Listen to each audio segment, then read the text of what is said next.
Let the church say amen. Amen. Let the church say amen again. Amen. Definitely we have been blessed to be given another opportunity to come and worship our God in spirit and in truth. I want to take some time out to talk with you today about an issue. I know it looks like we're having some difficulties. I have this thing set up here. Please bear with me here for a moment.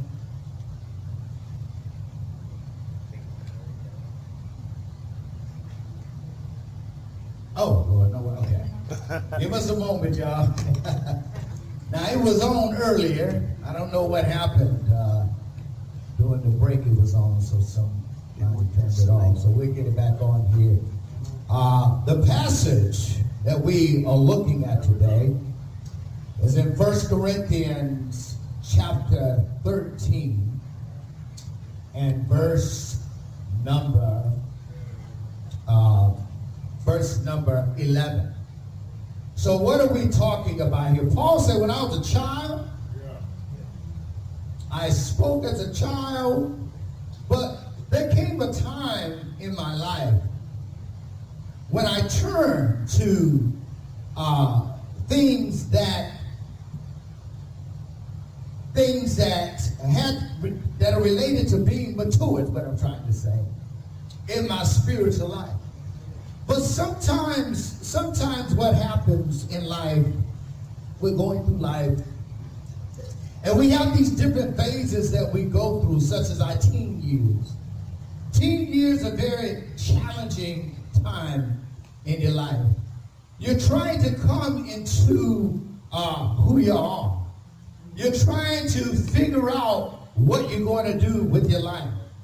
What comes with that is fears. A person thinks about the military, college, all those kinds of things that are uncertain for a person.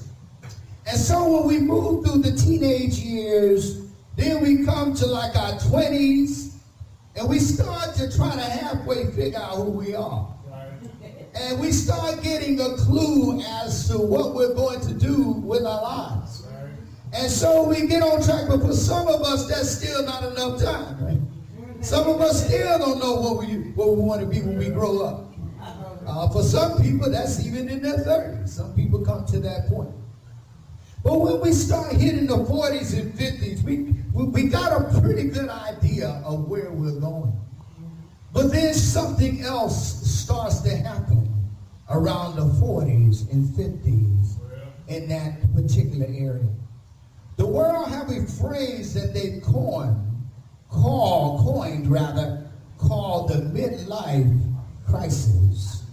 Now, is that a word in the sense of a biblical term? No, not really mentioned in the Bible. When it's not something that you catch, right? It's not a disease, the midlife crisis. It's not a disease, but it is a real problem that a lot of people go through. So what are people approaching in this particular time in their lives is not so much where I'm going, but so much as I don't think I've achieved what I wanted to achieve. I don't feel like at this point in my life I am where I need to be. Oftentimes when a Christian ends up in this situation, things start to happen. They start to fall away from God. But what is going on in this particular period of time? Well, it's a time of struggle, of being struck down rather by life, transitioning from that period of the youth until the earlier time in life. So you're approaching what? Death. We start worrying about, where am I going to go? Well, as Christians, we should know where we are going. But so many times what happens is people start to get off track. And many begin to focus on self. This is when it becomes dangerous for us. We start to wonder, worry about not being able to do the things that we used to do. Not going to be able, rather, to do those things that we're able to do I was running up the stairs the other day, and I felt in my mind, I remember when I used to run these stairs real fast. And I'm going to try it, man, because up here, I could do it. But when I got at the top of those stairs, I stumbled, you see. And that old knee gave out. Sometimes we start to thinking, I'm not going to be able to do the things that I wanted to do. So I have not obtained those things that I wanted to do. So how they had to accommodate others often comes up for us, about others. What are we talking about? Well, I've had to see about my parents. I've had to please them throughout my life. I've had to serve the company boss or the military sergeant, or I give in to the mate and give the mate what they want. I do for the children. And now there is time to do something for me. This is a dangerous period of time in many people's lives because we become selfish around that time. We think that we're missing something. We think, well, I did not get what I really wanted to get in my life. I did not achieve the things I really wanted to achieve. But Paul said this. He said, when I was a child, I spoke as a child. I understood as a child, I thought as a child, but when I became a man, I put away childish things. For some, this is easier said than done. For some people, they get to that point in their lives, and you know, we go back through that second childhood and start wanting to play again and go back to the teenage years. It's not uncommon during this time for people to start tracing back. Instead of going forward in maturity, we start going back and wanting to do the things that we did in our teen years. What happens is the challenge of men like that, we're not able to handle changes in life very well. The body changes, can't do what you used to. Children are growing up. What about empty nest syndrome? Some people's whole lives are centered around their children. And when the children go off to college or in the military and the children leave, their lives are empty. And they don't know what to do at this point. Then our parents start growing older. And they require care. And you know, we start feeling guilty because we're not there as much as we would like to be seen about the parents. And then we put them sometimes in places where they can be cared for, and we're riddled with guilt. We feel like we should do more for our parents. What about the goals reached or not reached?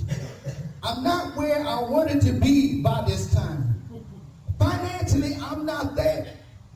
I thought at this time of my life, I'd at least have plenty of money in the bank. But here I am broke at this older age in my life. My career is not as successful. I had no intention of being on this assembly line all my life. I thought I would be a manager by now. I did not have the things hoped to obtain. Sometimes we want the things in our life. We set the bar high on our expectations. Not saying that we shouldn't do that in our lives, but oftentimes we feel like we've not achieved what we wanted to achieve or reach my goal. So now what? I become what? Materially minded. I start looking for excitement. And this happens often, too often than not, in the Lord's church. When people who are Christians reach this point in their lives, and we start looking for some excitement, we start looking for something, we become very material minded, well, we start tracing back in time. Then there's the busy lifestyle.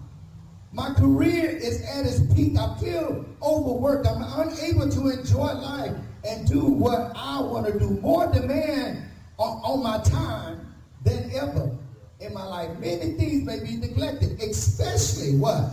Our spiritual life and our family. are oftentimes neglected during these times. Now, folks, what does that set the stage for in a lot of people's lives? It sets the stage for spiritual decline. It sets the stage for family trouble. And it sets the stage for extramarital affairs. They're very common at this point in a lot of people's lives. So what's the purpose of a sermon like this? It is to give us preventions. It is to talk about tips before we get there. All the time, people are already there and already in trouble. And hopefully that's not the case. But what are some of the causes of extramarital affairs? In Proverbs chapter 2 and verse 17, God said, who forsakes the companion of her youth and forgets the covenant of her God? Well, marriage starts to deteriorate.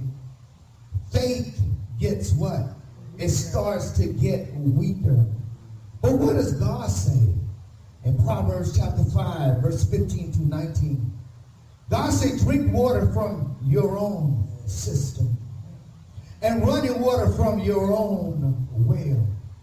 Should your fountains be dispersed abroad, streams of water in the streets, let them be only your own and not for strangers with you.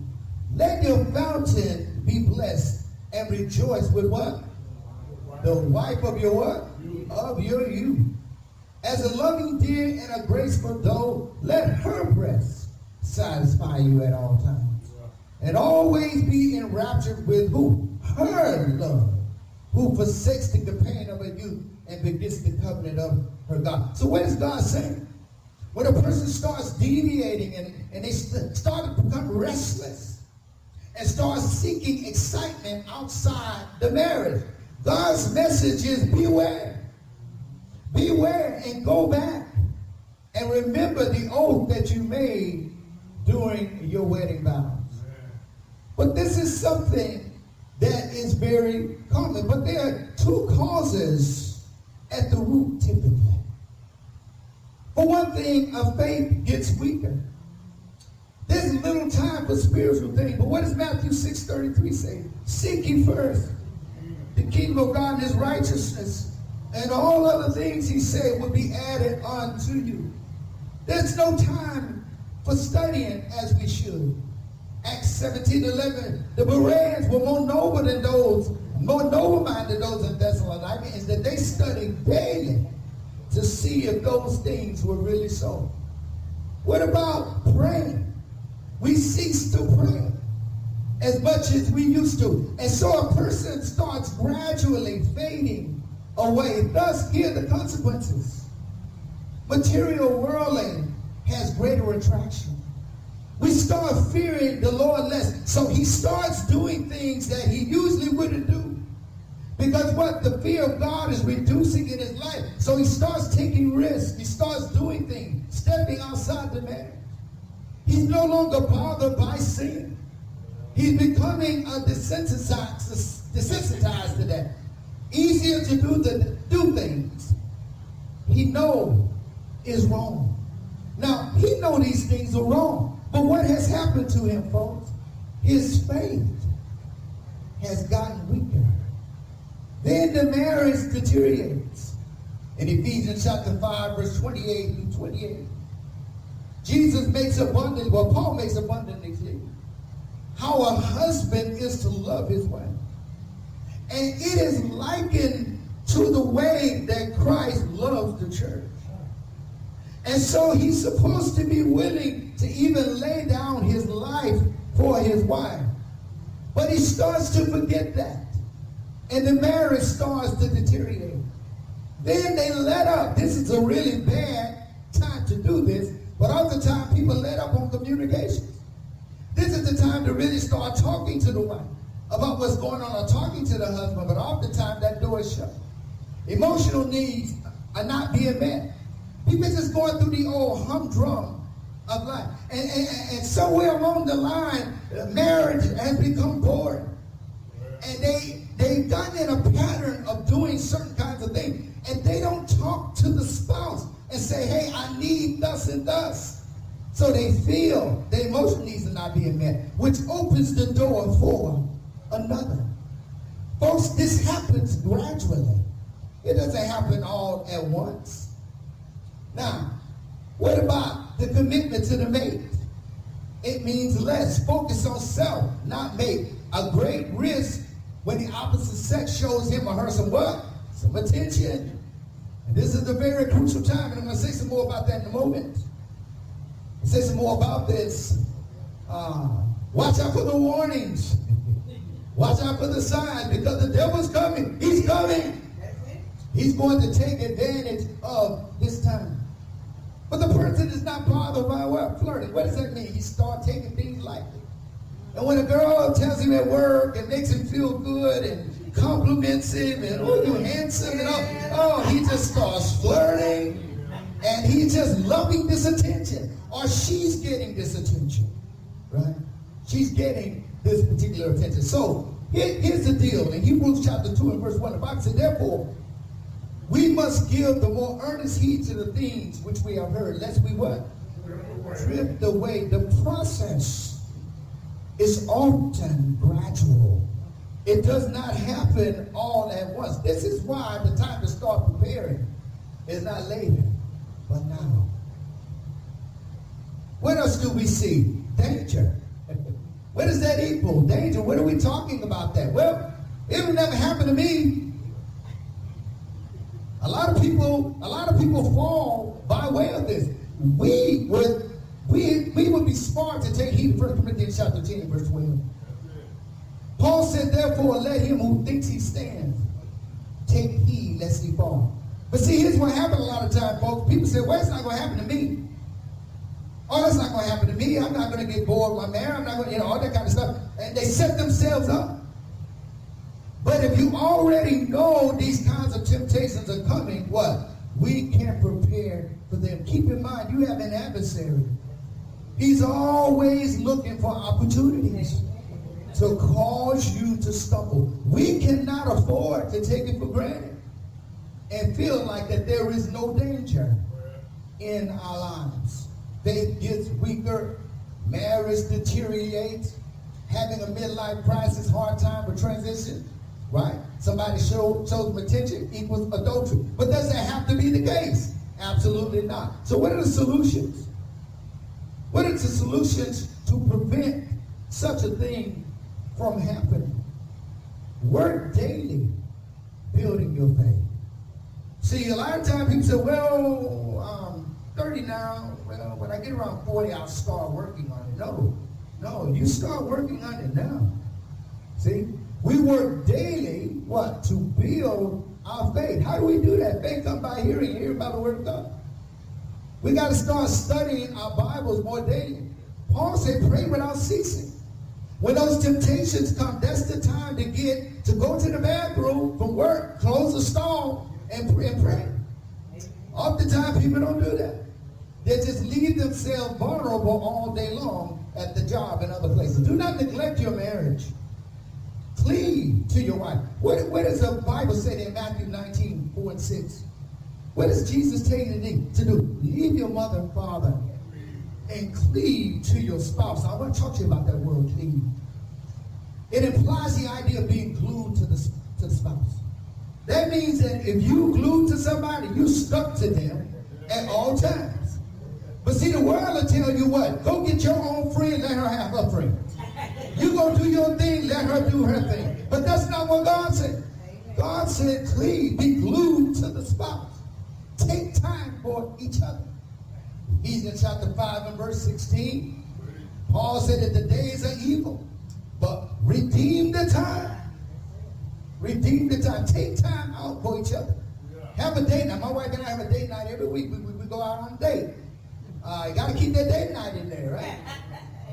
So some people have that date night just what? Just doing the dating. No, we got to keep that date night in the marriage, right? Share your lives. Communicate with one another. Let me take a little quote here from this guy. He wrote this book, Surviving an Affair. He says that when you stop to think about it, privacy isn't something that improves marriage.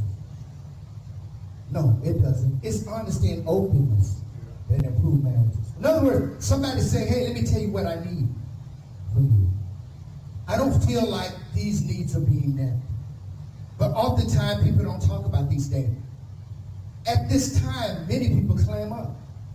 And they become private at this time. He said that's very dangerous. So the more information you have about each other's thoughts and activities, the easier it is to meet each other's needs and resolve conflicts. Oftentimes people are not talking. They just go somewhere else and try to get their needs met. Rather than going to the spouse and saying, look, I need you to fulfill this for me. So he said privacy actually blocks access to that important information.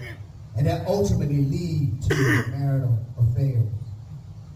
You know, I look at Genesis chapter 16, verse 5 and 6. And you know, yes, Sarah, it was Sarah's idea that Abraham take her handmaid, and he went with it. And but you know, she got upset because the woman started mistreating her. And remember what she did? She went to her husband and said, we got a problem. I'm paraphrasing it. Let God choose between you and me. She was mad because that woman was wearing out, you know. But the bottom line is she went to her husband and said, I got a problem. Well, what's going on? She didn't keep it to herself. She went to her husband and she told him, I got a problem with what's going on, and it's affecting our marriage. So reset goals to emphasize the spiritual. Some people feel like they're stuck in a rut, and they have to keep, no, you ain't got to stay there. Reprioritize. Is that the word I'm using? Yes. Reset your goals is what I'm saying. Prioritize over again. You know what? I've been neglecting my spiritual life. Now I need to put those things up front. Ecclesiastes chapter 12 and verse 13. A man who owned everything has 700 wives and 300 concubines. And he said at the end of his life, I've come to this conclusion. The whole all of man is to fear God and keep his commandments. That's what it's all about at the end of the day. Also, spiritual matters should come first. But see, sometimes people set wrong goals. They say, okay, time is running out. You know what? I better go get me some money. I just need to get some more money. That'll fix the problem, right? Why is the money there all the time? What are you trying to shoot for sometimes? I've seen cases where people, some guys go through this so-called midlife time, go out and buy a sports car and get a 22-year-old girlfriend. I was seeing a doctor some years ago, a doctor was kind of a friend too, and I asked him about the doctor's assistants that he was giving the business to. I said, where is he? At first he didn't answer me, but then he said, I heard you. I'll talk to you in a minute. And I said, yeah. He said, Drew, let me tell you what happened. He said, I was ready to give this boy this business. I want to give this man this business. He got up in his 40s or whatever, started feeling like he was missing something, left his three children, his wife and 3 children. And he went out there and got him a sports car and started running around with a 22-year-old girlfriend.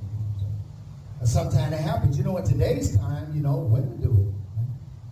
It's not just men anymore, right? I mean, sometimes women would do the same thing. And so sometimes people feel that I need to say. So learn to accept change. Here's a big one, folks. Learn to accept changes in life. And listen, life is going to happen. Okay? Sometimes people say, I can't deal with my life. This is not what I wanted, and I'm not going to accept it.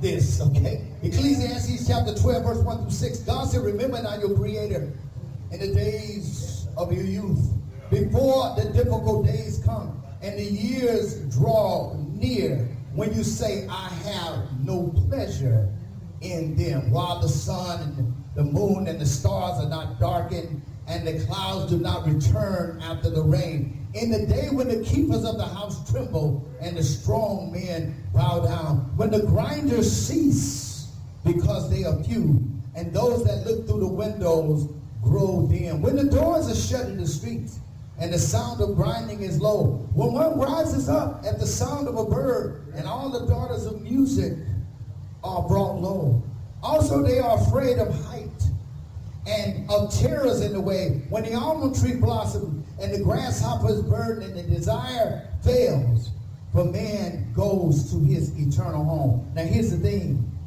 And the mourners go about the streets. Remember your Creator before the silver cord is loose, or the golden bowl is broken, or the pitcher shattered at the fountain, or the wheel broken at the well. What is he saying here? You know, we need to remember God throughout our lives.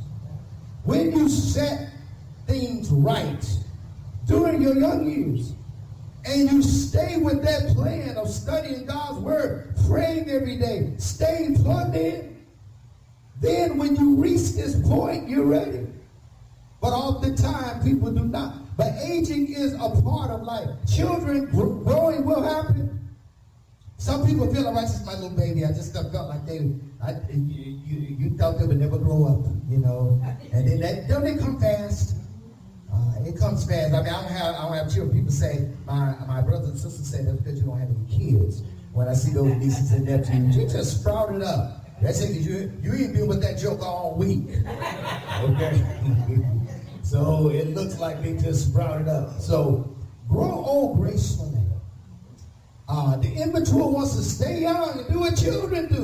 You know, I just want to, you see people that, you know, she wants to wear the little skirt like the girl. He wants to go out there and get a haircut like the boys. You see them old, they call them old gangsters with the chain on. They need to go sit down somewhere. You need to go sit down somewhere. Trying to keep up with them young folks. But here's the deal. I've heard it said, folks, that acceptance is the key. When you come to a point and you accept it, you know, I am 55, I am 60, I'm whatever, and that's okay. I'm all right with that. That's when you start to have peace. Watch for the pitfalls that lead to adultery. Don't lust or fantasize. And what is the Bible talking about there? Proverbs chapter 6, verse 25. Do not lust after her beauty in your heart, nor let her allure you with her eyelids. Now, when you see somebody do the eyelid thing, well, what's he saying? Sometimes people take advantage of you. They know what they know you're going through a difficult time. And he knows you're going through a difficult time. He comes to you and says, oh, you got a nice body. And she thinks, oh, he makes me feel young. Yeah. And they start getting into all that. Sometimes people, they know what's going on. And they will try to draw you out. But keep this in mind. James says in James chapter 1, verse 13 and 14. He says, let no one say when he is tempted, I'm tempted by God. For God cannot be tempted by evil, nor does he himself tempt anyone. But each one is tempted when he is drawn away by his own desires and enticed. Why do I need that passage in there? Because sometimes people say that old devil came. No, you helped that devil out. Amen. You helped that devil out. It was your lust that he played on. See? And that lust wasn't there. He wouldn't have been able to play on it. So watch for the pitfall. Don't allow yourself to be easily ensnared. What is that talking about? And there a woman met him with the attire of a harlot and a crafty heart. And she met him. She came there what? With the intent to what? Ensnare him. Sometimes people would dress in such a way, and they want you to compliment him. But he comes in, he takes his shirt off and have that little white beat on, a little sweatshirt with the muscles showing. He know you looking. He knows you're looking. And so he said that woman came out and met him. So you want to watch for the flirting. The flirting goes on. What does the Bible say about that? He said to keep you from the evil woman, from the flattering tongue of the seductress. Do not lust after her beauty in your heart, nor let her allure you with her ideas. For by means of a heart of the man is reduced to what?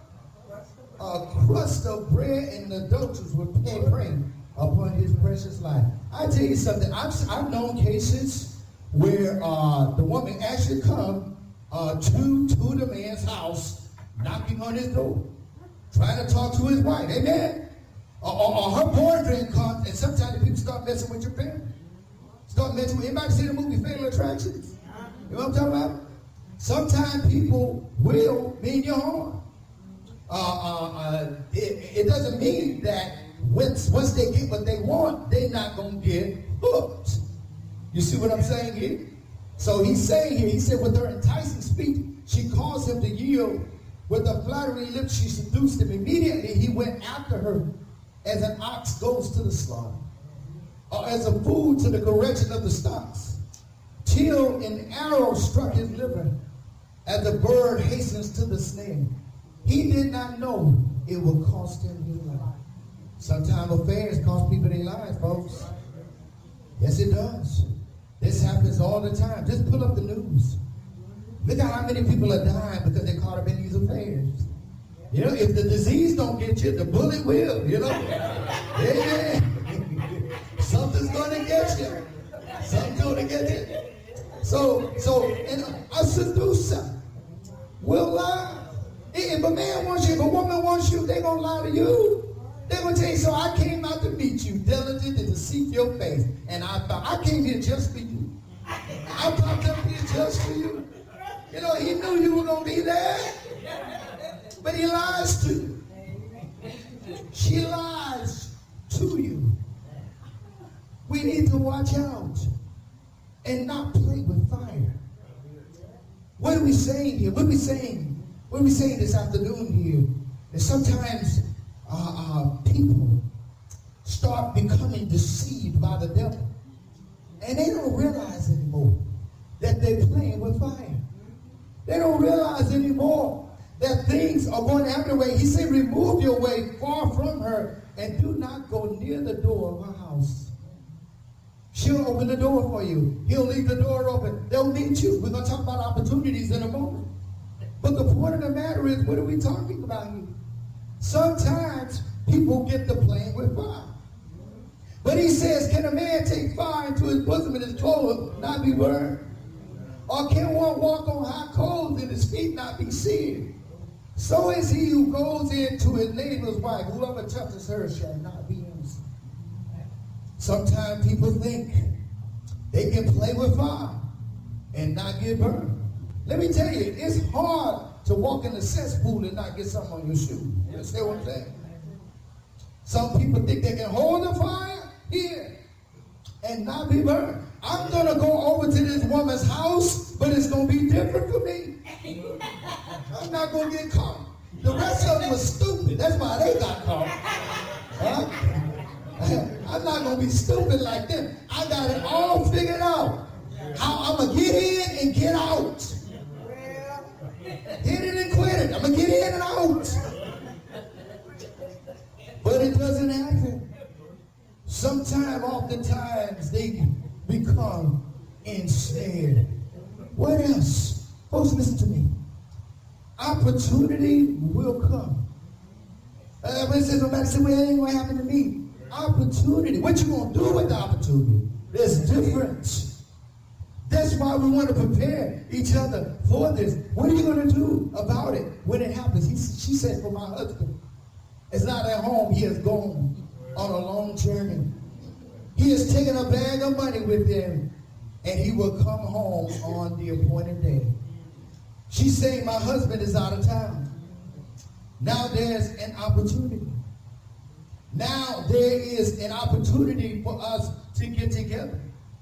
Sometimes it's on a business trip for some people. Sometimes people get on a business trip and they get to having drinks, amen? And they get to hanging out with those co-workers, and before they know it, they wake up with somebody. Here's the deal. What are we trying to say? Opportunities are coming, folks. They're coming. And you know why? Because you have an adversary. He's going to make sure you get opportunities. He's going to bring them to you. That's why we need to be ready for this time in our lives. I'm looking out at you and look like all of you are Christians, so we won't go through the plan of salvation. Well, I'm going to, if they come out hearing about the word of God, right? Okay, you must believe that Jesus is the Christ. Confess your sin, repent of your past sin, confess Christ to be Lord, and be baptized. Now let me spend the remaining of the time. You're all Christians. Let me spend the remaining of the time talking about this. And that is that we need to make precautions for anything in our lives that may happen. There are phases in your life you're going to go through. Teenagers are going to have their own struggles. In the 20s, you have your own set of challenges. In your 30s and 40s, you have your own set of challenges. But as you get older and we become restless, at that time, sometimes we like old Solomon. Old Solomon got weak when he was old. The Bible said that's when his wives got him. They didn't get him when he was young. They got him when he was old. And we think so many times that I'm old and I'm mature and I know what's going on. Make no mistake. The devil will never stop coming after you. He will never stop trying to break up your marriage and your families. He will always do those things. But whatever your need may be, please make it known as we stand and sing the song of invitation.